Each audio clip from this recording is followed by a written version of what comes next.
পথে আছি। এই যে কিছু মানুষ বলে না যে সব ধর্মই সঠিক, এটাই হলো এক ধরনের শিরকি কথাবার্তা। সব ধর্ম সঠিক হয় কী করে? আল্লাহ তাআলা বলেছেন ইন্নাদ-দীনা ইনদাল্লাহিল ইসলাম, আল্লাহ তাআলার কাছে একমাত্র মনোনীত ধর্ম হলো ইসলাম। ওয়া মান ইয়াবতাগি গায়রাল ইসলামি দীনান ফালান ইউকবালা মিনহু। 3 নম্বর ঈমান নষ্ট হয়ে যাওয়ার কারণ হলো যারা অমুসলিম যারা আছে, মুশরিক যারা আছে, তাদেরকে মুশরিক মনে করে না।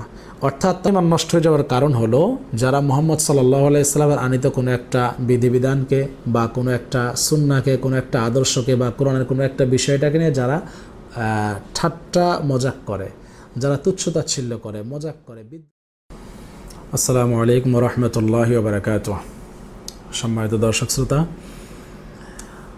অজু ভঙ্গের কিছু কারণ রয়েছে, নামাজ ভঙ্গের কিছু কারণ রয়েছে, রোজা নষ্ট হয়ে যাওয়ার কিছু কারণ রয়েছে।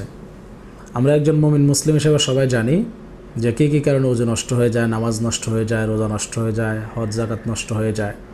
এগুলো কম বেশি আমাদের সবারই জানা রয়েছে, কারণ এগুলো আমরা বারবার পড়ে জানি, চেষ্টা করি, দৈনন্দিন আমাদের কাজকর্মের মধ্যে এগুলো আছে। কিন্তু ইসলামের এই যে 4টি রুকন, নামাজ, রোজা, হজ, যাকাত, এগুলোর বাইরেও এগুলোর চাইতে বড় গুরুত্বপূর্ণ বিষয় হলো আমাদের ঈমান। ঈমান নষ্ট হয়ে যাওয়ারও কিছু কারণ রয়েছে যেগুলো আমাদের অধিকাংশ মুমিন মুসলিমদের অজানা। নামাজ, রোজা এগুলোর চাইতে অনেক গুরুত্বপূর্ণ হলো ঈমান। ঈমান আমরা ছোট্টবেলায় যে পড়েছি কালিমে তয়্যিবা লা ইলাহা ইল্লাল্লাহ মুহাম্মাদুর রাসূলুল্লাহ, সেই পড়ার পর থেকে আর ঈমান মনে হয় কোনো দিন ভাঙে না। উজু করার পর কিছু কাজকর্ম করলে উজু নষ্ট হয়ে যায়, নামাজ দাঁড়ালে কিছু কাজকর্ম করলে নামাজ নষ্ট হয়ে যায়, কিন্তু ঈমান যে একবার আনলাম মনে হয় যে ঈমান আর কখনোই নষ্ট হয় না। অথচ ঈমান ভঙ্গের কারণসমূহ জানা এটা আমাদের একজন মুমিন মুসলিম হিসেবে সবার জন্য অপরিহার্য। তাই আজকে আমরা এই বিষয় নিয়ে আলোচনা করতে চাই যে কী কী কারণে ঈমান নষ্ট হয়ে যায়। উলামায়ে কেরামগণ উল্লেখ করেছেন যে ঈমান নষ্ট হয়ে যাওয়ার অনেকগুলো কারণ রয়েছে। মৌলিকভাবে 3টি বিষয় এখানে ঈমান নষ্ট হয়ে যাওয়ার কারণ। প্রথম কিছু আছে উক্তিগত, মানুষের কথার কারণে কিছু কথা আছে, এগুলোর কারণে ঈমান নষ্ট হয়ে যায়। তারপর কিছু আছে বিশ্বাসগত, এই বিশ্বাস রাখলে ঈমান নষ্ট হয়ে যায়। এবং কিছু আমল বা কার্যক্রম আছে যে কার্যক্রমগুলোর মধ্য দিয়ে ঈমান মানুষের নষ্ট হয়ে যায়। আমরা পর্যায়ক্রমে বিষয় নিয়ে আলোচনা করব। উলামায়ে কেরামগণ এগুলোকে 10টি ভাগে বিভক্ত করেছেন। মৌলিকভাবে 10টি কাজকর্ম এমন পাওয়া যায় যেগুলো করলে মানুষের ঈমান নষ্ট হয়ে যায়।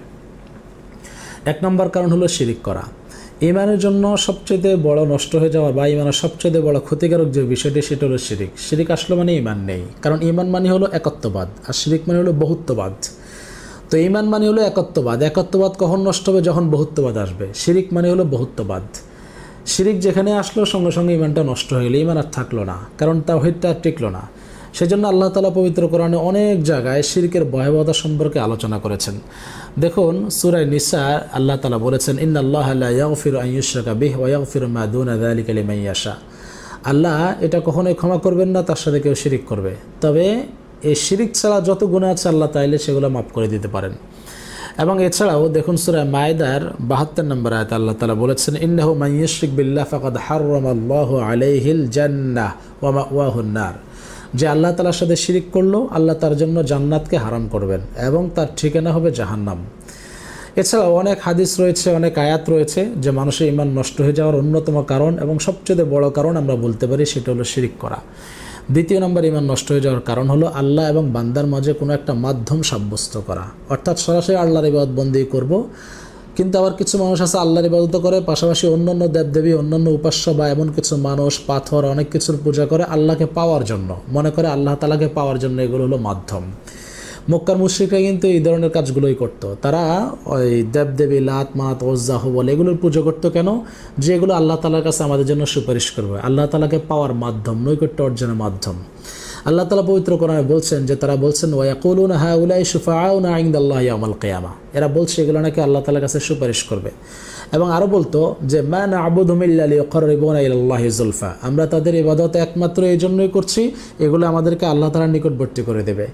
অতএব এখনও যদি কোনো ব্যক্তি পাথরের পূজা করে, কোনো গাছের, বিশেষ কোনো গাছের পূজা করে, কচ্ছপের পূজা করে, গজার মাছের পূজা করে বা এমন কোনো বিষয়, এমন কোনো জিনিসের ইবাদতবন্দি করে যেগুলোকে আল্লাহকে পাওয়ার মাধ্যম মনে করে, বা এমন কোনো পীর সাহেবের ইবাদতবন্দি করে, পীর সাহেবের দরবারে সিজদা করে যেগুলোকে আল্লাহ তাআলাকে পাওয়ার মাধ্যম মনে করে, অথবা আল্লাহ তাআলা এবং বান্দার মাঝে কোনো একটা মাধ্যম ওয়াসিতা তারা সাব্যস্ত করে, অর্থাৎ মনে করে আল্লাহকে পেতে হলে আগে এদেরকে খুশি করতে হবে। এই ধরনের বিশ্বাস রাখলে ঈমান নষ্ট হয়ে যাওয়ার কারণ। 3 নম্বর ইমান নষ্ট হয়ে যাওয়ার কারণ হলো যারা অমুসলিম যারা আছে, মুশরিক যারা আছে, তাদেরকে মুশরিক মনে করে না। অর্থাৎ তারা মনে করে যে তারাও সঠিক পথে আছে, আমরাও সঠিক পথে আছি। এই যে কিছু মানুষ বলে না যে সব ধর্মই সঠিক, এটাই হলো এক ধরনের শিরকি কথাবার্তা। সব ধর্ম সঠিক হয় কী করে? আল্লাহ তাআলা বলেছেন ইন্নাদ-দীনা ইনদাল্লাহিল ইসলাম, আল্লাহ তাআলার কাছে একমাত্র মনোনীত ধর্ম হলো ইসলাম। ওয়া মান ইয়াবতাগি গায়রাল ইসলামি দীনান ফালান ইউকবালা মিনহু, ইসলাম ছাড়া কেউ যদি অন্য কিছু গ্রহণ করে তাহলে সেটা আল্লাহ তাআলার কাছে অ্যাকসেপ্টেবল হবে না, গ্রহণযোগ্য হবে না। তাহলে সব ধর্ম সঠিক এটা কী করে হয়? অতএব যারা বিধর্মী আছে, অমুসলিম যারা আছে, তাদেরকে অমুসলিম মনে করতে হবে, তারা পথভ্রষ্ট এবং তারা সঠিক পথে নেই এটা মনে করতে হবে। কেউ যদি তাদেরকে সঠিক পথে আছে মনে করে তাহলে তার ঈমান নড়বড় হয়ে যাবে, ঈমান নষ্ট হয়ে যাবে। 4 নম্বর ঈমান নষ্ট হয়ে যাওয়ার কারণ হলো যারা মুহাম্মদ সাল্লাল্লাহু আলাইহি ওয়াসাল্লামের আনিত যে ইসলাম ধর্ম আছে এটা ধর্মের চাইতে অন্য কোনো ধর্মকে শ্রেষ্ঠ মনে করে, বা তার যে বিধিবিধানগুলো আছে সে সমস্ত বিধিবিধানগুলোর চাইতে অন্য কারো বিধিবিধানকে, অন্য কারো আইনকে যারা শ্রেষ্ঠ মনে করে, অন্য যে কোনো রাষ্ট্র ব্যবস্থা হোক, শাসন ব্যবস্থা, অন্য যে কোনো বিধিবিধানকে তারা ইসলামের বিধিবিধানের চাইতে শ্রেষ্ঠ মনে করবে, তারা কাফের হয়ে যাবে। এ সংক্রান্ত পবিত্র কোরআনে অনেকগুলো আয়াত রয়েছে। 5 নম্বর ঈমান নষ্ট হয়ে যাওয়ার কারণ হলো যারা মুহাম্মদ সাল্লাল্লাহু আলাইহি ওয়াসাল্লামের আনিত কোনো একটা বিষয়কে অপছন্দ করে। রসুলের কোনো একটা সুন্নাত, আদর্শ, কোরআনের কোনো একটা বিধান, কোনো একটা নিয়ম আছে, কোনো একটা বিধান আছে, যে বিধানটা তার কাছে পছন্দনীয় হচ্ছে না, তার অপছন্দ লাগছে, বিজয়টা তার কাছে খারাপ লাগছে। এই ধরনের যদি মানসিকতা কারোর মধ্যে তৈরি হয়, এই ধরনের বিশ্বাস যদি তৈরি হয়, তাহলে তার ঈমান নষ্ট হয়ে যাবে। 6 নম্বর ঈমান নষ্ট হয়ে যাওয়ার কারণ হলো যারা মুহাম্মদ সাল্লাল্লাহু আলাইহি ওয়াসাল্লামের আনিত কোনো একটা বিধিবিধানকে বা কোনো একটা সুন্নাহকে, কোনো একটা আদর্শকে বা কোরআনের কোনো একটা বিষয়টাকে নিয়ে যারা ঠাট্টা মজাক করে, যারা তুচ্ছতাচ্ছিল্য করে, মজাক করে, বিদ্রূপ করে, এই ধরনের কর্মকাণ্ড যারা করবে তাদের ঈমান নষ্ট হয়ে যাবে। এ সংক্রান্ত দেখুন পবিত্র কোরআনে আল্লাহ তাআলা সূরা তাওবার 65 এবং 66 নম্বর আয়াতে বলেছেন, কুল আবিল্লাহি ওয়া আয়াতিহি ওয়া রাসূলিহি কুনতুম তাস্তাহজিউন, বলুন তোমরা কি আল্লাহকে নিয়ে, আল্লাহর আয়াতকে নিয়ে এবং তার রসুলকে নিয়ে ঠাট্টা বিদ্রূপ করছো? লা তা'তাযিরু ক্বাদ কাফারতুম বা'দা ঈমানিকুম, তোমরা কিয়ামত দিন আল্লাহ তাআলা বলবেন যে তোমরা আজকে আমার কাছে কোনো অজুহাত পেশ করো না, কারণ তোমরা ঈমান আনার পর তোমরা নষ্ট হয়ে গেছো, তোমরা তোমাদের ঈমানকে নষ্ট করে কুফরি করেছো। অর্থাৎ তোমরা এই যে উপহাস ঠাট্টা বিদ্রূপ করার মধ্য দিয়ে তোমরা কাফের হয়ে গিয়েছো।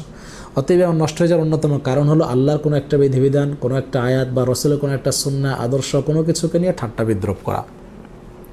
7 নম্বর ঈমান নষ্ট হয়ে যাওয়ার কারণ হলো সিহির বা জাদু করা, ব্ল্যাক ম্যাজিক। অনেক ধরনের জাদুই আছে, জাদু সংক্রান্ত যেগুলো আছে ঈমান বিধ্বংসী, মানুষের আকীদা, বিশ্বাস, কাজকর্ম যেগুলো আছে এগুলোর মাধ্যমে মানুষের সম্পর্ক নষ্ট করে দেয়, স্বামী স্ত্রীর সম্পর্ক নষ্ট করে, বাবা সন্তানের সম্পর্ক নষ্ট করে, মা সন্তানের সম্পর্ক নষ্ট করে। এই ধরনের কালো জাদু যেগুলো আছে এগুলোর কারণে মানুষের ঈমান নষ্ট হয়ে যায়, মানুষ ইসলাম থেকে বেরিয়ে যায়। 8 নম্বর ঈমান নষ্ট হয়ে যাওয়ার কারণ হলো ইসলাম এবং মুসলমানদের বিরুদ্ধে কোনো অমুসলিমকে সহযোগিতা করা। আল্লাহ তাআলা পবিত্র কোরআনে এই সংক্রান্ত বলেছেন যে ওয়ামান ইয়াতাওয়াল্লাহুম মিনকুম ফাইন্নাহু মিনহুম, তোমাদের মধ্যে কেউ যদি অমুসলিমদেরকে বন্ধুরূপে গ্রহণ করে এবং অভিভাবক রূপে গ্রহণ করে, তাদেরকে তাদের মূল মানুষ মনে করে বা তাদের অভিভাবক মনে করে, একদম তাদের আপনজন মনে করে, তাহলে সে যেন তাদের দলভুক্ত হয়ে গেল, সে ইসলাম থেকে বেরিয়ে গেল। 9 নম্বর যে ঈমান নষ্ট হয়ে যাওয়ার কারণ হলো সেটা হলো যারা কোনো মানুষকে ইসলামী শরীয়তের ঊর্ধ্বে মনে করে। দেখুন অনেক মানুষ আমাদের সমাজের মধ্যে আছে যারা পীর দাবি করে, নামাজ কালাম পড়ে না, কি খায় এটা সেটা টানে, কিন্তু তারা নামাজ কালাম পড়ে না এবং তারা মনে করে তারা মারেফত পেয়ে ফেলছে, অর্থাৎ তাদের শরীয়ত পালন করা দরকার নাই। শরীয়ত তারাই পালন করে যারা মারেফত পায় নাই।